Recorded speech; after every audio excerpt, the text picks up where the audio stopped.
ठाकरे बंधूंच्या युती संदर्भात अजूनही निर्णय झालेला नाहीये।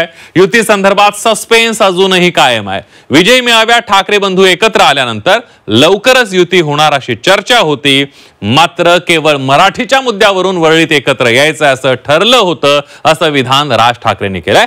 तर स्थानिक स्वराज्य संस्थांच्या निवडणुका जाहीर झाल्यानंतर युतीचा निर्णय होणार असल्याचं विधान उद्धव ठाकरेंनी केल्याची माहिती आहे। बघूया सविस्तर। दोन्ही पक्षाचे कार्यकर्ते आशावादी आहेत। महाराष्ट्राच्या हिताचं जे करायचं आहे त्या संदर्भात माननीय उद्धव ठाकरे, राज ठाकरे एकत्र बसून निर्णय घेतील ना, मला माहिती आहे। त्यांनी एकत्र यावं, एकत्र राहावं, कारण पारिवारिक प्रश्न आहे। दोन भावांनी एकत्र आलं तर काय बिघडतं? ही संस्कृती आणि संस्कार आहे आपले। राज साहेबांच्या राजकीय भूमिका वेगळ्या आहेत, उद्धव साहेबांच्या राजकीय भूमिका वेगळ्या आहेत। ठाकरे बंधूंच्या युतीला ब्रेक लागल्याची चर्चा पुन्हा एकदा सुरू झाली आहे। विजय मेळाव्यात बंधू भेट झाल्यानंतर लवकरच युतीची घोषणा होईल अशी आशा दोन्ही पक्षाचे कार्यकर्ते आणि पदाधिकाऱ्यांना होती। मात्र युतीची गाडी अजूनही पुढे सरकलेलीच नाही। उद्धव ठाकरे राज ठाकरेंसोबत युतीसाठी कमालीचे सकारात्मक आहेत। मात्र दुसरीकडे राज ठाकरेंनी सावध पवित्रा घेतलाय। नाशिकमध्ये सुरू असलेल्या मनसेच्या शिबिरात राज ठाकरेंनीही युती संदर्भात एक वक्तव्य केलंय। त्यांच्या या वक्तव्यानंतर पुन्हा एकदा युतीबाबत संभ्रम निर्माण झालाय। वरळीतील विजय मेळावा फक्त मराठी पुरताच होता। मेळाव्याचा राजकारणाशी संबंध नसल्याचं मत राज ठाकरेंनी व्यक्त केलंय। निवडणुका जाहीर झाल्यानंतर परिस्थिती पाहून युतीचा निर्णय होणार असल्याचं राज ठाकरेंनी म्हटलंय। नाशिकमधील मनसेच्या शिबिरात राज ठाकरेंनी विधान केलंय।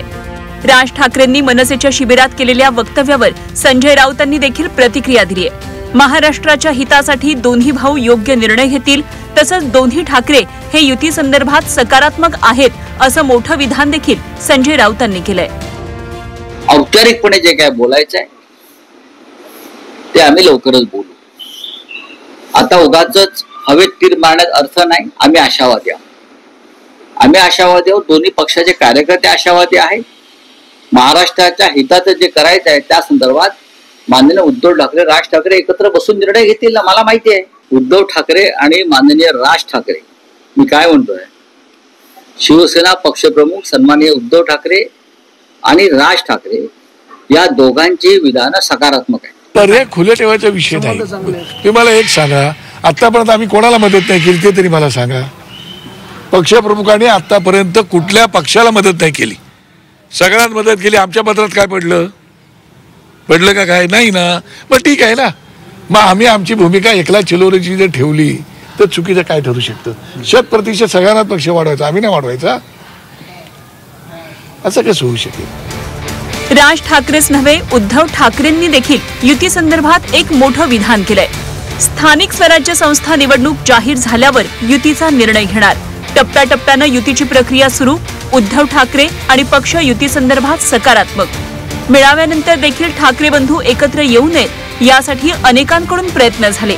यापुढेही ठाकरे बंधू एकत्र येऊ नये म्हणून प्रयत्न केले जातील असं मत उद्धव ठाकरेंचं असल्याची माहिती सूत्रांनी दिली आहे। ठाकरेंची शिवसेना मनसेच्या युतीच्या चर्चावरून मंत्री चंद्रशेखर बावनकुळेंनी ठाकरे बंधूंना टोला लगावला आहे। दोन भावांनी एकत्र यावं ही आपली संस्कृती आहे, मात्र हे सर्व राजकीय स्वार्थासाठी सुरू असल्याची टीका चंद्रशेखर बावनकुळेंनी केली आहे। त्यांनी एकत्र यावं, एकत्र राहावं, कारण पारिवारिक प्रश्न आहे। दोन भावांनी एकत्र आलं तर काय बिघडतं? ही संस्कृती आणि संस्कार आहे आपले। परंतु हे संस्कार संस्कृती ही राजकीय नसावी, ही पॉलिटिकल नसावी। मला त्यांना सल्ला द्यायचा अधिकार नाही आहे, मी इतका मोठा नाही आहे, पण मला असं वाटतं राज साहेबांच्या राजकीय भूमिका वेगळ्या आहेत, उद्धव साहेबांच्या राजकीय भूमिका वेगळ्या आहेत आणि त्या ठिकाणी दोघांच्या राजकीय भूमिकेमध्ये जर त्यांनी एकत्र येऊन काम केलं तरी आम्हाला अडचण नाही आणि त्यांचे वेगळे विचार असले तरी आमची अडचण नाही आहे। मराठीच्या मुद्द्यावरून ठाकरे बंधू 2 दशकानंतर एकत्र आल्याचं पाहायला मिळालं।